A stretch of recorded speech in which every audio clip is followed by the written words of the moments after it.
इस वक्त मेरे साथ यूथ कांग्रेस के अध्यक्ष दीप काकड़े हैं, जो रातों में घूम घूम कर पूरे मीरा भाईंदर के निजी अस्पतालों में पीड़ित लोगों के बिल चेक करवाते हैं और ज़रूरत पड़ने पे वहाँ पे धरना मोर्चा आंदोलन करवा के उनको न्याय दिलाने का काम करते हैं। राजू मेहरा के इस ब्लड डोनेशन कैंप में वो भी हाजिर है।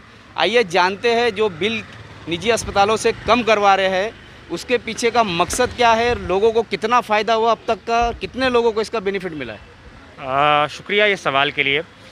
फ़िलहाल इस पूरे मूवमेंट का हेतु एक ही है कि संख्या बहुत बड़ी है कोविड की और कई लोगों को मजबूरन प्राइवेट अस्पतालों में एडमिट होना पड़ रहा है। उनकी कैपेसिटी नहीं है, लेकिन मई 2020 से महाविकास आघाड़ी सरकार ने उसके लिए एक जीआर जारी किया था, उसका पालन नहीं हुआ। ये हमें अक्टूबर 2020 से ही ध्यान में आया जब कस्तूरी अस्पताल की केस हमने फॉलोअप में शुरू की थी।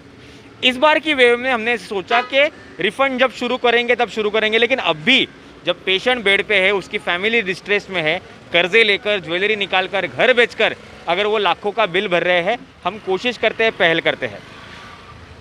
जीआर का आधार लेके, ऑडिटर टीम का आधार लेके हम डॉक्टर के पास जाते हैं, उनको बहुत ही प्यार और सामंजस्य से समझाते हैं। 90% ऑफ द केसेस में डॉक्टर समझ जाते हैं और वो वहाँ पे जो शासकीय दर है उसके अनुसार बिल कम करते हैं। अब तक हमने तकरीबन 38-39 अस्पतालों में 69-80 के आसपास की केसेस हैंडल किए हैं और कुल मिला के 58 लाख ऊपर का बिल अब तक कम करवाया है, जिसमें कम से कम 10,000 15,000 की रकम भी है और ज़्यादा से ज़्यादा 5 लाख रुपए की रकम भी उसमें शामिल है। नहीं, इसमें एक और चीज़ पैदा होती है कि अस्पताल प्रशासन तो काफ़ी दबंग होता है, धन्ना सेट कहा जाए तो भी चलेगा। बिल्कुल, उनके हाई पॉलिटिकल टच होते हैं। क्या वो लोग आपके ऊपर गुनाह दाखिल करने की धमकी या इस तरीके का कोई प्रयास करते हैं? एक तो हमारे मार्गदर्शन, मतलब मुजफ्फर साहब हो, सत्याजीत दादा हो, उनका काफ़ी सपोर्ट हमें है।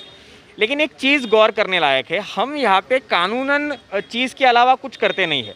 मतलब एक स्टाइल हम लोग शहर में देखते हैं, जब बिल कम करने के लिए 100 लोग इकट्ठा जाके हॉस्पिटल में चिल्लम चाली करते हैं, हम लोग वैसे नहीं जाते। हमारी टीम में से कोई भी 2 लोग या 3 लोग वहाँ पे जाएंगे, 1 लोग प्रशासन के साथ पेपर के साथ बैठ के बात करेगा और उनको बस प्यार से समझाएगा। उनकी तकलीफ ये है कि हम वहाँ पे जाके गाली गलौज नहीं करते, शोर गुल्ला नहीं करते, हॉस्पिटल तोड़ने की धमकी नहीं देते। हम बस इतना ही कहते, सर ये शासन का नियम है, अगर इस नियम के अनुसार आपने बिल नहीं लगाया फिर हम कानूनन लड़ाई करेंगे, ऑडिटर को इन्वॉल्व करेंगे, फिर आपका अस्पताल बंद हो चालू हो, इससे हमें कोई लेना देना नहीं पड़ता। हम कोई कानून नहीं तोड़ रहे, इसीलिए अब तक कोई लीगल कार्रवाई नहीं होगी और आगे भी नहीं हो सकती। और प्रशासन कानून के खिलाफ काम कर रहा है, इसीलिए उनको मजबूरन सुनना पड़ रहा है। तो ये थे दीप काकड़े। इन्होंने पेशेंट का बिल कम करने के पीछे जो मेहनत और किस तरीके से वो लोग काम कर रहे हैं, उनकी टीम किस तरीके से काम कर रही है, प्रशासन हो चाहे निजी अस्पताल का प्रशासन हो, इनके ऊपर अब तक मामला दर्ज नहीं कर पाया। वो इसलिए नहीं कर पा रहा है कि ये कानून के दायरे में रह कर के शासन का जीआर का आधार लेकर के काम कर रहे हैं।